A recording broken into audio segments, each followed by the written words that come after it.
right, folks. This is Prashant Kumar, and along with me, I have my friend Chris Miles.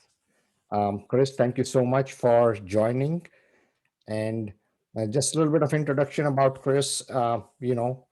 Chris Miles, the cash flow expert and anti-financial advisor, is the leading authority in teaching entrepreneurs and professionals how to get their money working for them today.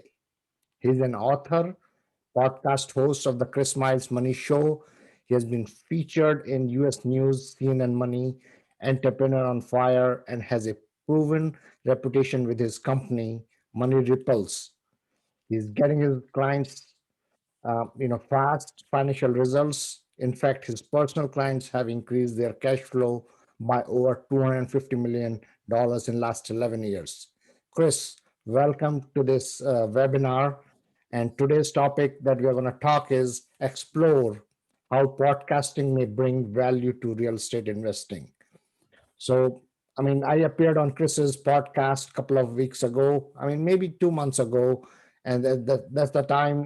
I said, Chris, why don't we talk about with so many years of experience that you have had in real estate investing? Let's talk about what are the fundamental benefits of podcasting. I do these webinars once in 2 weeks. Just these are like live webinars, but I always wonder why. Why do we do podcasting? Why do we spend so much time? It's like a lot of effort, right? So, Chris, please enlighten our listeners today. What is the benefit of podcasting? In your life, and just share your thoughts.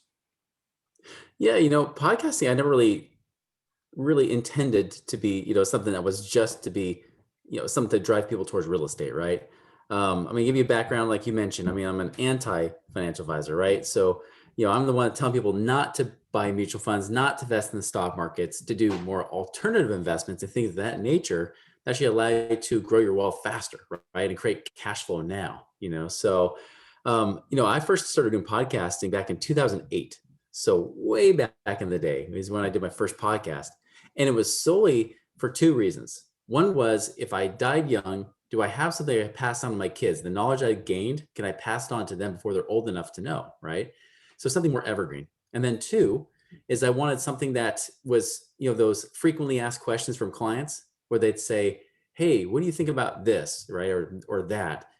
Okay, that's gonna be like a 15, 20-minute conversation. Just listen to this audio, right? So just listen to this recording so I don't have to explain it again, right? So it's more for leverage of my time, right? And even the should be asked questions, maybe the question they aren't asking, but they should be. Yeah. And it kept building from there. And eventually I stopped in 2012 for a short time and then started again in 2014, when I started the Chris Miles Money Show. And again, I wanted something to really help be an outlet to teach, right? And not just for my kids, but for other people. And what was the unintended consequence, of course, is that, as people start to understand you, like they feel like they get to know you, right? Like it's so often I get people to reach out and they say, Chris, I feel like I know you, but you have no clue who I am, and so they already kind of, know, like, and trust you in that way. And especially if you're a real estate investor, it's one of the best ways to do it. If you're trying to get people to really understand who you are at the core, right? Or understand what you know. It's really hard just for any Joe Schmo out there just to say, hey, I'm raising capital for this real estate deal. Here you go.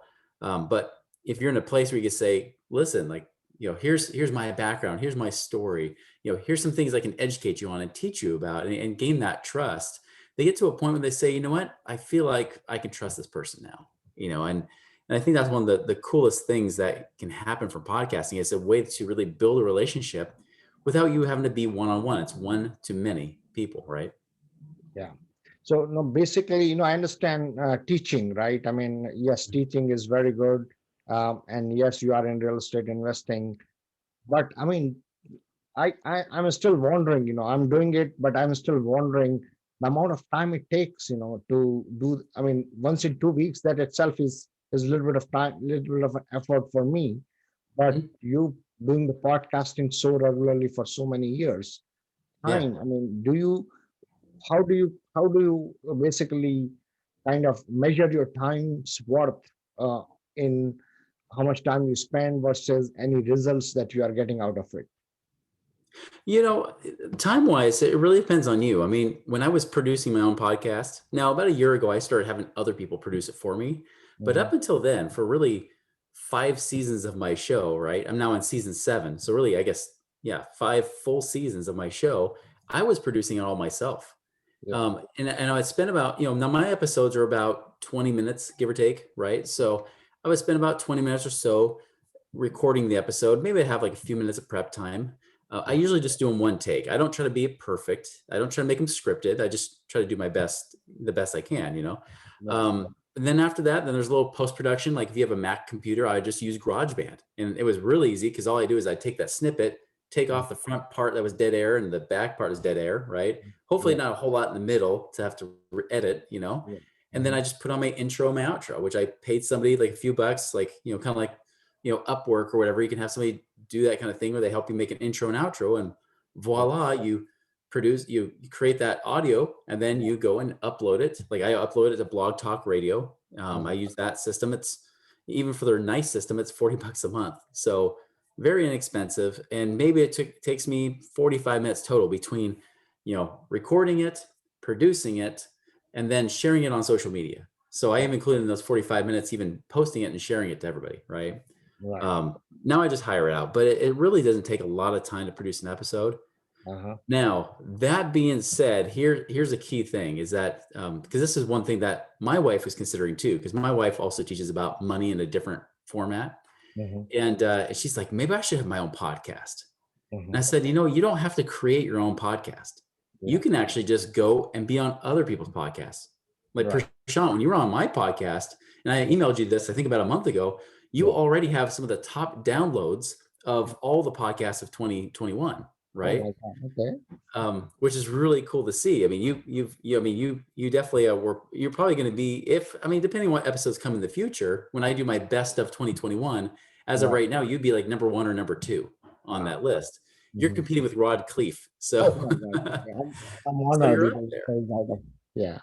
Yeah. You're beating all my own personal episodes.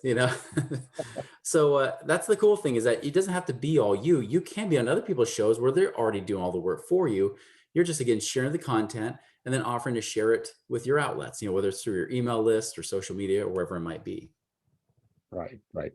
No, I mean, in terms of, yes, I know, but I mean, so one season, when you say one season, how long, how many podcasts how many guests would you invite? I mean, how do you reach out to those guests? That's another thing, right? I mean, uh, sometimes you don't even know people, sometimes, how to find guests for your podcast. I mean, that itself, that also takes time, right? I mean, you're just, we are just talking about only this much time, which took for the production of doing the podcast. But how about this much time that took Mhm. that took you probably to find a guest and book them on your show? That also is considered. Yeah. So the format, that I do one episode of just me per week, and then one episode of a guest per week. So I do 2 episodes each week, right? Okay. Hmm. Now, when I do that, so really it's just once per week that I have guests. Right. I don't have to look for guests at all. There Mhm. are so many people, pitching people on different shows. I think that was even the case with you, right? There was Yeah. somebody else Yeah. in trying to introduce themselves, trying to introduce you to me to get on my Yeah. show. And I get them multiple times a day. Most of the time I tell people no. I just say, no, it's not a good fit, doesn't feel right. Mhm. The small percentage, I'll say yes, Mhm. and so it's not crazy. It's not like other shows I've been on, like, like oh, I just blanked out on their names, like some real estate ones, like Bigger Pockets, right? Like that's one that gets pitched all the time. They get overwhelmed. Yeah. Entrepreneur on Fire with John Lee Dumas. I've been on his show 3 times now. He Wow. gets pitched so often that you have to stand out some way, or you fork out some money and then you get Yeah. on those big shows, right? Mhm. But it really doesn't take any time at all. If anything, it's time just to deleting emails and then responding to those people. And most of the time, they send you all the information you need to help with that. And like I said, now I just hire it out, so it's even easier. But honestly, even when I wasn't hiring out, it was the same process. Uh-huh. Record it, Uh-huh. post, edit it, and then take the recording, post on social media and maybe your email lists, and you're done, right? Put on Blog Talk or whatever. So It's not that hard. You don't have to really spend a lot of time doing it. I will say that having guests is a big deal on your show. I didn't realize it till, people like you show up and then you realize people kind of get tired of listening to you all the time. They kind of want to hear other people's stories, right? Yes, yes. So coming back to that point, I know I introduced you a little bit, but I would like to hear your story also. I know you are into financial education. You were in financial education, and I would like to hear your story also a little bit more. Yeah. So I started out as, about 20 years ago, I was intending to become a business consultant, right? Mhm, I was in college. I was finishing up my bachelor's, and I thought, well, before I get my MBA, I should probably have real life business experience. So I actually went. I said, okay, what am I going to do? And the first thing opportunity that came up as a business owner was to become a financial advisor. mhm. Now, at the time, I didn't realize that financial advisors, it's easy to become a financial advisor, right? They're a dime a dozen. You just have to pass a test or two, and you're a financial advisor, right? Voila. RIA 65. Yeah, you just need a couple licenses, pass a few tests, and somehow you're this amazing expert, which is not the case because I was in college. I hadn't had money in my life, and then I'm telling people what to do with their money, right? Uh-huh. Um, and that's pretty much what the whole financial advising world is. And I actually stayed dropped out of college after that because when I realized the entrepreneur bug bit me, I realized how much opportunity there was to create your own thing. I said, that's it. I'm not going back to college, especially with a sociology and business degree. Who cares, so I actually went the path of being a financial advisor, did it for 4 years. Okay. Now, in those 4 years, I realized I like evidence, I Mm, like proof. And when you look at the financial advising world, when you look at investing in mutual funds, and they say you make 10 or 12%, but in reality, it's closer to 7 or 8%, right? yeah. It's not 10 or 12. So when you start factoring those numbers in, you start factoring in the that, that cash flow wise, like what you can actually live on is so little because when you try to go into retirement, the returns are less now with lower interest rates. It's Yep. really hard to retire off of. You might have to live on maybe 3% if you're lucky. So, I mean, think about it. If you spend all this time saving up $1 million in a 401k, you might be able to live on 30,000 a year. So you went from 401k millionaire to now living below the poverty line, right? Yep. And I realized that's not working. And when I punch in and calculate real numbers, especially with inflation, right? Real rates inflation, not the ones that the government tells you they are, Yeah. but real rates, you start to realize it's virtually impossible to retire using mutual funds. Hmm. So it was actually about 2006 or just before 2006. I had a friend that he left the financial advising world to go do real estate investing with his father. Hmm. They started doing it 4 months prior.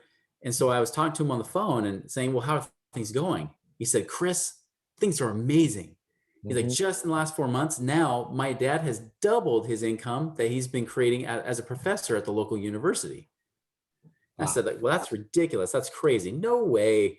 That's too good to be true, right? Yeah. As you hear a lot of people say in our world. Yeah. And he's like, we're doing it. Hmm. And so he finally just said, after we went this debate about back and forth about what's better, stocks or real estate, he just said, Chris, let me ask you a question. How many of your clients are actually financially free where they don't worry about money every day? And I said, well, probably none, because even the ones that are retired, even the retired doctors, still Hmm. watch CNN. And if you watch CNN, you got to be scared, right? Like everything's scary on the news, right? Yep. So they were scared. They weren't really free. He Hmm. says, "Well, good job, Chris. Way to go." How about this, Chris? If anybody has this figured out, it's financial advisors. How many of you guys are financially free? Not just you, but all the financial advisors that you know, even the ones that supposedly are millionaires, how many of them are financially free? Not off the commissions that they're Sure. earning, but Yeah. actually off the investments that they've been recommending. Hmm. And I said, well, none. Maybe one guy is. Yeah. And I found out that guy wasn't either. Yeah, later on, he was fired. He was scrambling for work because he didn't have residual or passive income coming in. Hmm. And so I said, all right, well, I'm listening. He's like, well, I don't think you'll believe me because you already argued with me. I said, no, I'm open. What should I do? He says, well, get this book by Robert Kiyosaki called Who Took My Money, which tells you why mutual funds are broken, right? Yeah. And then listen to this, well, not a podcast. It was our AM radio show, right? Back in the day, Hmm. listen to this AM show with these two real estate investors teaching. Mhm. And so I started listening to them. And so I got hooked, almost like podcasting, right? I got hooked myself to the point where 2 months later, I had to quit. I couldn't stay in integrity and teach about financial advising anymore because I knew it didn't work. I knew there were so many myths and lies behind it. Yeah. So I left. I said, I will never teach about money again. I'll just go do mortgages as a mortgage broker, Mhm. and I will teach ballroom dancing at the local university. So, little known fact, I was one of the nation's top amateur ballroom dancers back about Wow. 20 years ago, right? Interesting. Interesting. Um, so anyway, so I mean that's where my path started. Now later on that year in 2006, I was actually able to retire myself. I was becoming financially independent, working just a few hours a week. And when I hit that, now I only needed 3,500 a month. That's why it was really easy. Some people are like, "How'd you do it so quickly?" It Yeah. didn't take much. 3,500 a month's not a lot nowadays, Yeah. right? Mhm. But it shocked me because I was 28 years old, and I thought, "Oh my goodness, that was so much easier than in my mind thinking I would have to save up a couple $1 million in a mutual fund and then live on the interest." But it wasn't about that. It was about how do I create residual income through business? How do I create passive income through real estate, right? Right. Now, I'll skip some of the things, but I mean, the recession hit me hard because I started gambling thinking I was amazing. My pride got the best of me, right? So I started gambling with my real estate, banking on appreciation instead of cash flow. Mhm. And then I found myself in over $1 million debt hole and had to dig out of that one, which was not a lot of fun, right? Mhm. Yeah, of course. But by 2016, I was able to become financially independent again by the end of that year. And so I did it a second time when I was 39 years old. So just goes to show that hey, if it didn't just work the first time, it wasn't a fluke. I made it work twice. So it works. Like, Yeah. and it's doing the opposite. It's doing the opposite of everything people tell you in the financial world. It's doing something different, like real estate, and those kind of deals. Interesting. I mean, so what was your need? I mean, the first time you said you needed only $3,500 per month.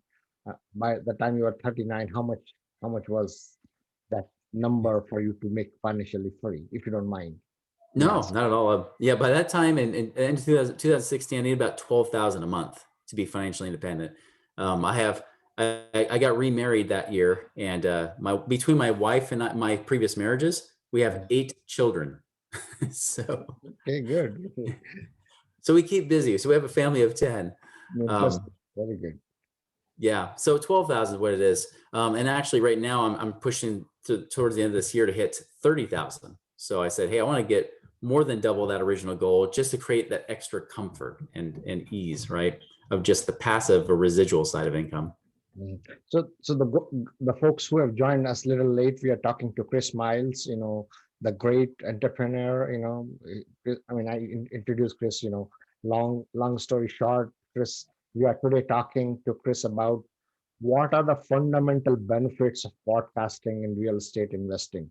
Chris has helped thousands of entrepreneurs. He has been a good educator. He talks a lot about real estate investing, passive income, cash flow. He's anti-financial advisor. I mean, he started his career being a financial advisor, and then he realized that was hitting his integrity. It was beyond what he really wanted to do. He quit his job at age of 28 once, and obviously the session hit, and he he went back a little bit to work or whatever, and at age of 39 he was financially free again. So that is kudos to Chris. And we are talking we are going to go a little bit deeper in terms of, yes, overall, we talked about how much time does it really take to create a podcast. Chris has kind of took us through it takes approximately 45 minutes to an hour to do an interview and then create the podcast, post it on social media and everything, upload it to various platforms.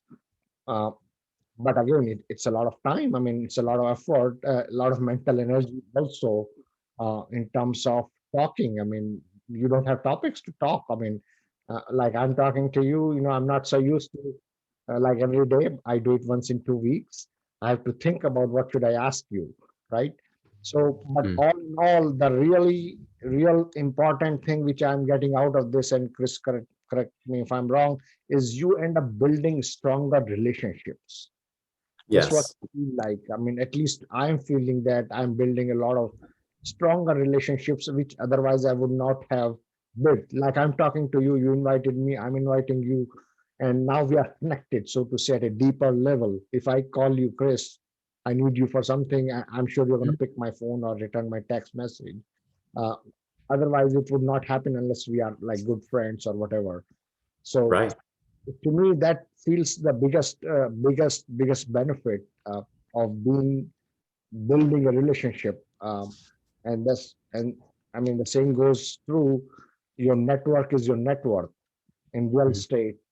And and I mean, I have talked to maybe 200 people on my webinars or whatever, and I am kind of connected with all of them via email or via text. And when time comes, they are always there for me, and I'm there for them. Not Mhm. just they are there for me. I mean, I'm there for them, and I feel like I'm building a community. So, what are your thoughts on that, Chris? What I just said. It's true. I mean, really, your network is a big part of your wealth, right? I wish I would have picked that up faster when I was Mhm. going through the last recession and I was silently struggling by myself, right? Because I felt like I didn't want to spread. I almost felt like I had a disease of scarcity or a disease of impoverishment, in a sense. So I didn't want to spread that around to others. So I didn't reach out. And if I would have remained connected with people much more intently, right? I can Mhm. guarantee I would have gone out of that situation much faster. Not from using people. You have to understand that when you get into an abundant mindset. Now, in a scarcity mindset, you try to use people to get more money. But in Yeah. an abundance mindset, you want to serve more people, right? Like you actually can use money and use your resources, your time, your energy to serve others, to create value.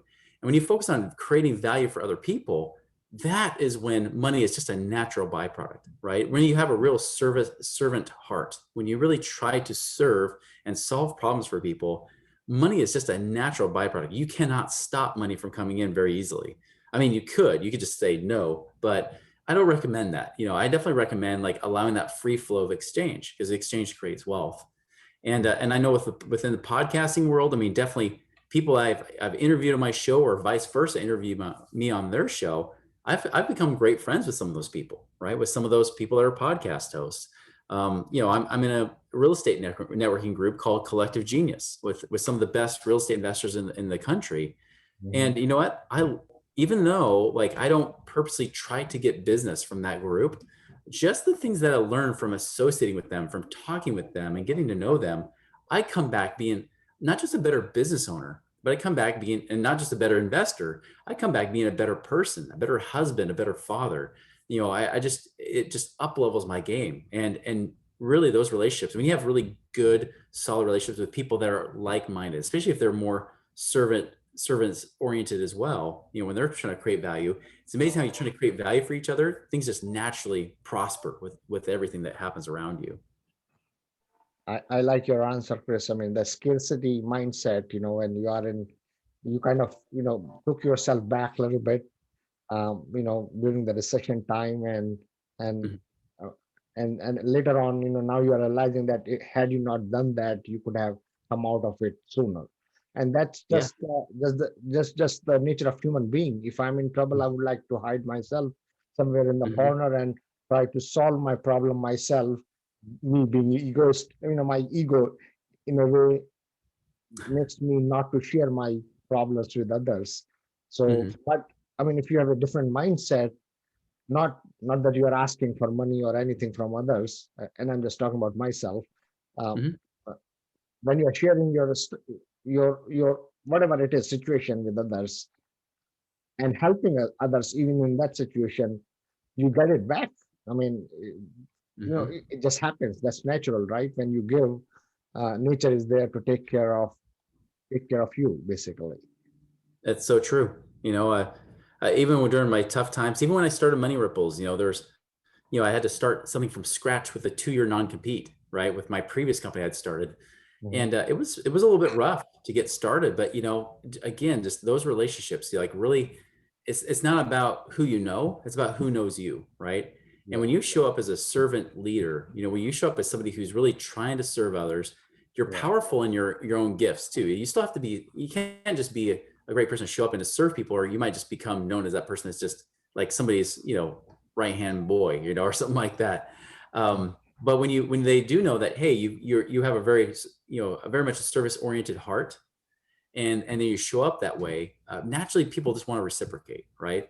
And they want to do things. And what I noticed early on was, it was, like I said, like, it's about who knows you. When they start talking about you in a good way, right? Not in a bad way, but when they start talking about you in a good way, Good way. that's a great thing, because reputation preceding you, I mean, that's so important. That's what really allows your reputation to grow and expand, and it opens doors that you never knew were possible.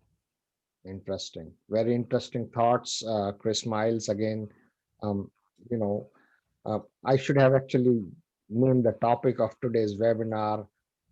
Instead of explore the potential benefits of podcasting in real estate, I should have probably named it how, you know, probably slightly differently. Do podcasting without expecting any results, and you will get it all. Something like that. So do podcasting from a service attitude, Mhm. helping others, teaching others. And it's not about you trying to get name and fame. If you are doing the right things, Class. if you are doing the right thing, name and fame will follow you automatically. That's right. And the results will come. Mhm.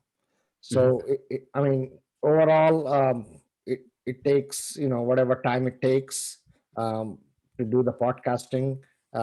Yes, couple of initially maybe a couple of months, maybe a little bit rough when nobody knows you, but as people start knowing you, and you are pushing the right content out there, hopefully you start getting more requests for guests who want to be guests on your show. And I mean, there is a whole mechanism of doing it. You may spend some time, or you ask to produce it, or you can Mhm. spend a little bit of money to somebody else to do it for you. um, do you have any like quick tips for folks who want to do podcasting, how they can start, what are the different maybe few resources for them, so that just so that it is a little bit more technically valuable uh, for them, today's Yeah, conversation? absolutely. I'll just say this is the key overarching theme here is be patient and be consistent, right? Really is be patient, be consistent, because it does not happen overnight. I was definitely not one that went and built up the podcast. Like I'll have some friends, they'll launch a podcast and they'll just get this massive surge and do great. I didn't do that. I started very slowly, organically, quietly, and I'm not saying you just do it, without ever promoting it, right? Mhm. So definitely, I mean, one is make sure you have a good reason why you want to do the podcast. Yeah. It could be to build a business. That's fine, right? But you want to make sure, again, you come out with real intent of trying to help and create value for other people, because they'll see right through it. If you're just all self promotion, people will rip on you, they'll stop following you, and then you won't have anybody, right? Mhm. So definitely when you start doing that, start simple. When I did it, like I said, I use blogtalkradio.com. That's Mhm. where I host my service, and I can connect to iTunes, Stitcher, like all these different podcast apps through there, right? So $40 a month. You can do the free version, but I did the $40 a month so I can pre-record them. I don't have to do them live. Mhm. By the way, pre-recording is great because then you can do it on your own calendar. If you're nervous, you mess up, you can always edit it. You can do it differently, right? But definitely $40 a month, or I think it was $39.95, whatever it is. Yeah. It's so worth it to do Yeah. something that easy. Mhm. But like I said, be consistent and be patient with it, because when I started, like my first 100,000 downloads, it took me, I believe it was 4 years, maybe it was 3.5 years to hit 100,000 downloads, my first 100,000.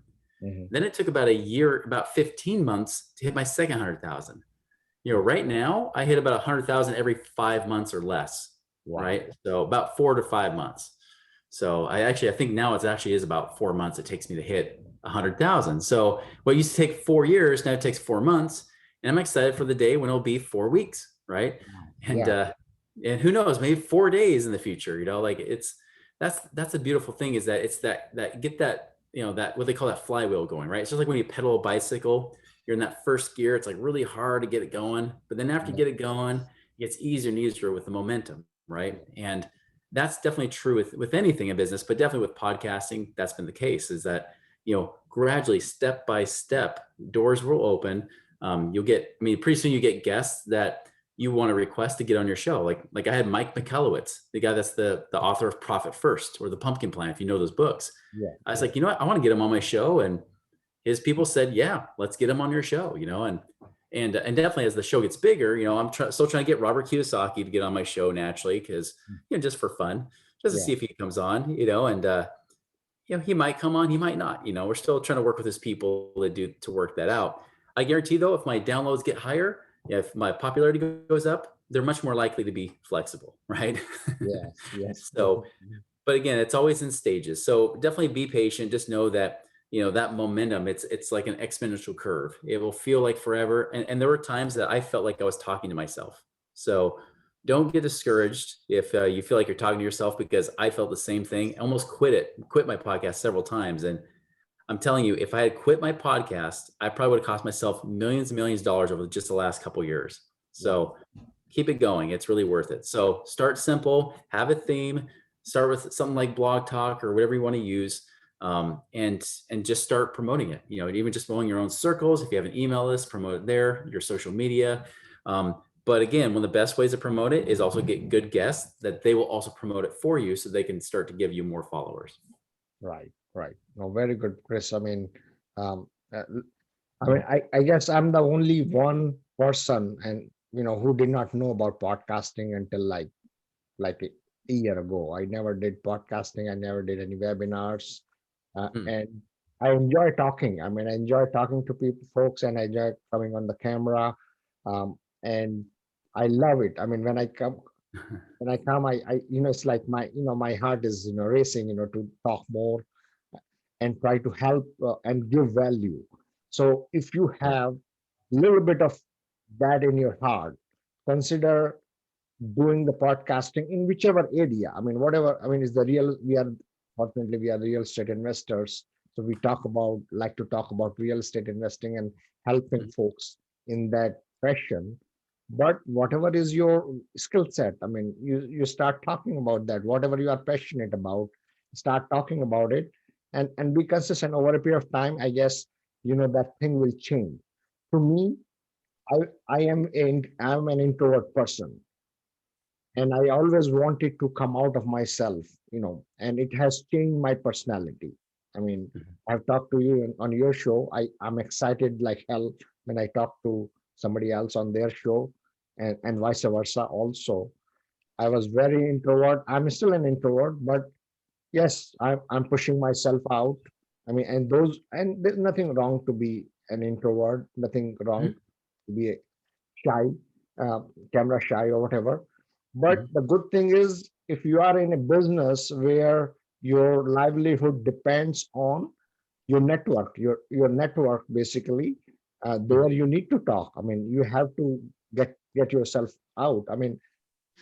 Before starting these webinars, and I'm just sharing my thoughts now. What I did was, we have a WhatsApp group, my friends, back in the day for the college. Everybody would type, long messages, and I would say, listen, guys, I'm not going to type. I'm just going to take the camera and I talk to them for 2 minutes and post it.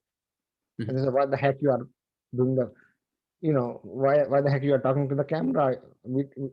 So that's the way I trained myself to come out of myself, to kind of talk on camera, um, and that helped me to start doing my webinars. I'm still not Yeah. there to do a regular podcast as regular as you. Of course, others, but I cherish it. Those who have. There are a bunch of people here, and pardon me today, because last week I couldn't do much of follow up with folks. I had to travel outside the country, so we have a little lesser number of people here. Probably they don't know or they forgot. But most of the people I know here are through my webinars only. They hear me all the time, and they are connected. I know a bunch of people will pick up the phone and talk to me, say, what's the new deal coming?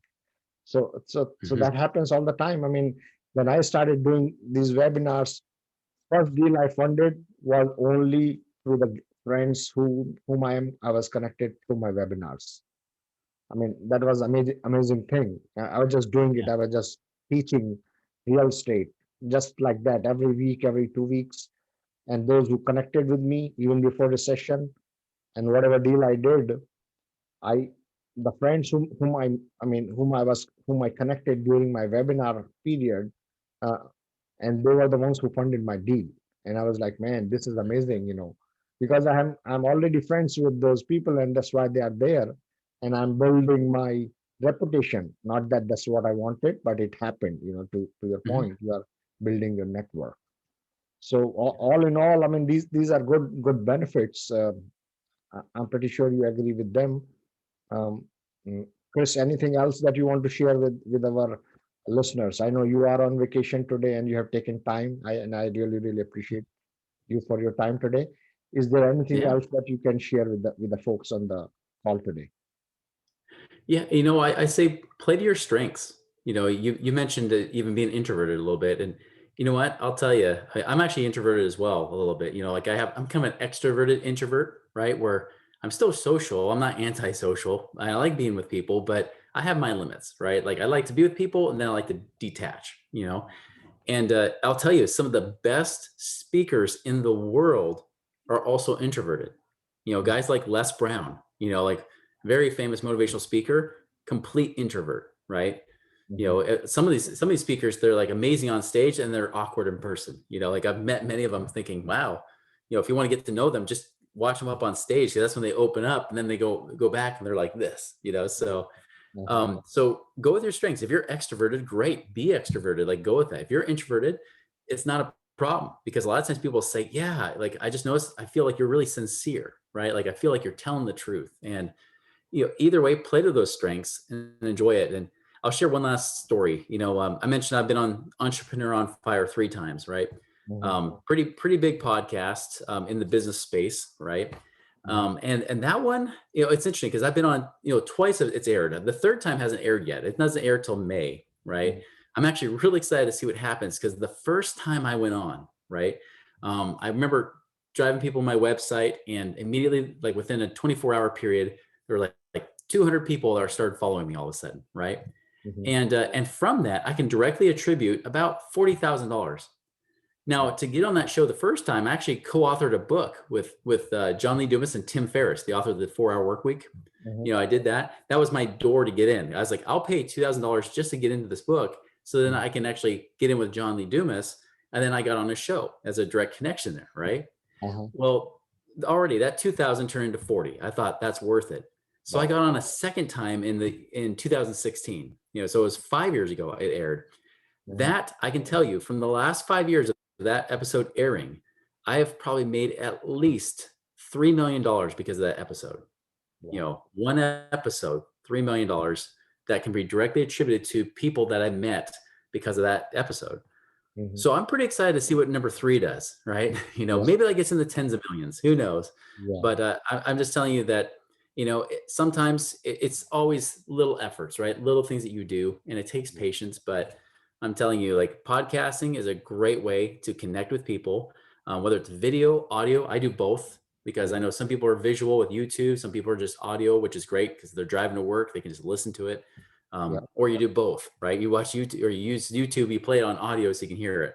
Yeah. Either way, great way to connect with people, great way to teach and to really spread a message. For me, it's a spreading a message of hope, right? It's really giving people hope that there is freedom and there's that cash flow and that possibility they can create to really live the lives of their dreams, and be able to spend the time with those that they love doing what they love. And I think that's the key is that really you have the ability to be a sounding voice, to be someone that can inspire and to bless more lives because of the ability to go out through these mediums. Very good, Chris. Thank you so much. I really appreciate your time, Chris. I'm going to talk to my folks a little bit more if they want to talk to me. But if you want to drop off, it's up to you. I mean, typically what I do is, talk a little bit about what I'm offering. I have a 7-day email course, which I, uh, you know, allow everybody to sign up for free. and I can share that link with everybody here in the chat. I just talk about passive investing. What Chris is talking about, cash flow and all that. So I have created a small 7-day email course. You get 2-3 minutes worth of video. So I can share that with the group. And in addition to that, because it's a small group, I have a 506B deal, which I'm working on right now in Houston, 272 units. For that, I have a webinar about that deal next Thursday, same time, Thursday the 25th at 8 p.m. Eastern. And I will share the link here for those who want to register for that. And uh, yeah, that's about it. I mean, a smaller group, a small conversation. I would open up for the group if anybody has any questions for me or for Chris. We have maybe another 10 minutes. Uh, Feel free to guys if you have any questions for me or for Chris. And in the meantime, I will post 1 or 2 links here in the chat window for others to pick up. Anybody has any questions? You want them to type it in the chat or just unmute themselves? Yeah, folks can unmute yourself, or if you want, you can type in the chat window. Feel free to do that, guys. And I have put in two, 3 links here in the chat. One is for if you want to register for a webinar, which I have next week. Second is the slide deck for my deal. Third is if you want to join my 7-day passive investment email course. 3 things I have put in. Anybody has any questions, guys, or we are good? I hope everybody's listening. Hi, Chris. I have a question. Sorry, I think I hear the echo, so it's gone. Is your podcast targeted to a specific audience, or in like this age group, or how do you decide what kind of audience you want to target? That's a great question. It depends on who you are targeting, who you want to be the listener. At first, when I did my podcast, I started out focusing primarily towards entrepreneurs, not so much the startup entrepreneurs, maybe, but I knew there would be some, but more those have been seasoned that were looking to break through barriers, right? So I started there, but probably really about the time that I was financially independent once again, then I started to shift a little bit. I started to shift more towards not just freeing up cash flow, saving money in taxes and things like that. I started shifting more towards passive income, right? I started shifting more into the investment realm. So now, like, I'm very targeted. I target mostly people that could be business owners, but they're probably business owners that make good money, make decent money, but they're looking for passive income. So they work because they want to, not because they have to. And that goes for business owners as well as for W-2 employees. So I'll get W-2 employees that might be making, they might be like IT managers, or they could be doctors or optometrists, dentists, people that were probably making at least a few $100,000 a year, if not a few million or more a year. And they're saying, all right, I've got cash. What do I do with it? I'm tired of financial advisors. They're stupid. I'm smarter than they are. So what do I do? Right? Like, that's the kind of people that I'm talking to now. And so it just depends on who you want to talk to. And it can evolve and shift over time. And that's perfect. Great. Thank you. Yeah, you're welcome. Great answer. Great answer. Great question. Yeah. I think Dinesh had a question too, because I think he was asking at the same time. Dinesh, did you have any questions? Yeah, I am. Did you have any questions for me? Yeah, you can hear me? Mm-hmm. Yes. Okay. I'm driving and it's raining outside. Okay. So, yeah, my question was, did you get any, you have to interview different people, right? And you request these people, big names. Do you get denials from them, or, initially, did you get any denials when you request for interviews? Maybe not so much denials. It's more just people just not giving the time of day sometimes. So it could be, it might be, it might just be they just don't get back to you for a while, right? So to me, that's basically a denial, because if I were a top priority, they would probably make it work. But you never know. So it's not like I get harsh denials saying we hate you, nothing like that. But it's definitely just sometimes you have to reach out multiple times before you finally get a response. Yeah, I think that's what happens sometimes with me also when I sometimes ask somebody to appear on my webinar. Mhm. It's not that people say no, we just don't like you, don't contact us at all. So they say, oh, yeah, politely. Sometimes they don't respond, or and next time I send an email after a couple of months, and they say, okay, yeah, let's schedule after a couple of months, something like that. So it's really not a denial, but yes, sometimes people are busy, so they cannot find time. So I've that I've had that situation too, where people have asked me to be on their show, and sometimes I've just learned that I used to be so flattered, I would just automatically say yes to everything. yeah, I have since learned that I need to protect my energy, and it has to feel right. So often, like if somebody reaches out, if I didn't already decide ahead of time I wanted to be on their show, sometimes I'll have to feel it out for a few days. I may not reply, and sometimes I'll forget about it because it gets buried with other tasks. But if they send a second or third email reminding me and saying, "Oh, you know what? Okay, that feels right. I'm going to do it." So I've learned to go with my gut more, and that's been good. I go for quality over quantity. yeah. So yeah, again, it's not always denial if you don't reply back, because again, I've had that experience. It just might just be that either I'm busy, or I have to think about it for a little bit. Very good. No, this is good conversation.